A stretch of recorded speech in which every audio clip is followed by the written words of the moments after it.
30 mars 2018. Les premières émeutes éclatent côté palestinien, le long de la frontière de la bande de Gaza, au sud d'Israël.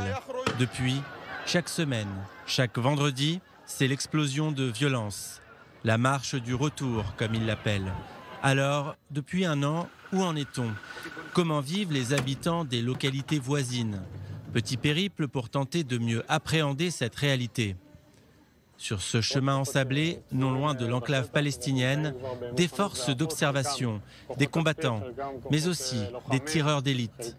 Direction Kissoufim, un kibboutz proche de la frontière entre Israël et la bande de Gaza. Il y a 5 foyers principaux d'où partent les émeutes dans la bande de Gaza. Chacun a mis en place sa propre logistique. Ici, on aperçoit le camp de réfugiés palestiniens El Bureij. À partir de 15h, les bus commencent à arriver. Et tout est millimétré. 5 minutes avant 15h, les premiers émeutiers sont déjà sur place. L'objectif est rappelé par le lieutenant. 0 pénétration. Une explosion coupe court à l'échange.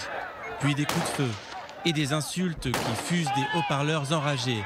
Bref, tous les signaux d'une manifestation pacifique qui commence. La technique est claire. Les femmes et les enfants avancent, enflamment des pneus pour créer un écran de fumée. Au sein de cette foule se trouvent des membres du Hamas et ce sont eux qui tenteront de mener une attaque ou de pousser toute la foule vers la clôture. Les soldats envoient des gaz lacrymogènes. Si leur vie est en danger, ils peuvent tirer à balles réelles. Et cela durera jusqu'à la tombée de la nuit. Notre périple nous conduit au kibboutz Zikim, plus au nord. La vue est magnifique. Parfois, tu entends des explosions et tu sais que ce sont des Palestiniens qui ont jeté des grenades à 2 km d'ici. Rien n'a changé depuis un an. Le gouvernement dit qu'on pleurniche sur notre sort. Moi, je ne me permets pas de dire qu'ils sont incompétents. Notre tour d'horizon nous mène au kibboutz Nir Am. Cette année a été particulièrement difficile. Ça ressemble à une guerre d'usure. Des gens commencent à partir et ceux qui voulaient acheter dans le coin annulent la transaction à cause de la situation. Notre résilience se fragilise. Au point de passage de Soufa, nous rencontrons Sharon. Tu commences à identifier des bruits qu'une personne normale ne connaît pas. Tu reconnais les bruits de tanks, arrives à savoir s'il y a 1 ou 2 hélicoptères dans le ciel ou si c'est un drone. Tu te mets même à savoir quand tu vas devoir dormir dans les abris. Depuis un an, la situation se dégrade. On est toujours sur le qui-vive, au point d'avoir toujours le plein d'essence dans la voiture et un sac prêt au cas où il faut fuir. Au kibboutz Kerem Shalom, les habitants expliquent les nouvelles odeurs du Shabbat, qu'ils respirent depuis un an. Fumée noire, de pneus enflammés et gaz lacrymogène.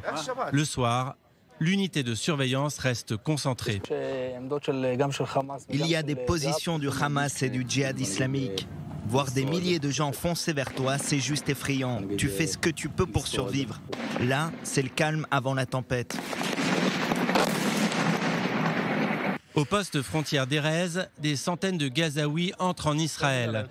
C'est le seul point de passage de ce type. Mais depuis un an, même ce lieu de transit tourne un peu plus à vide.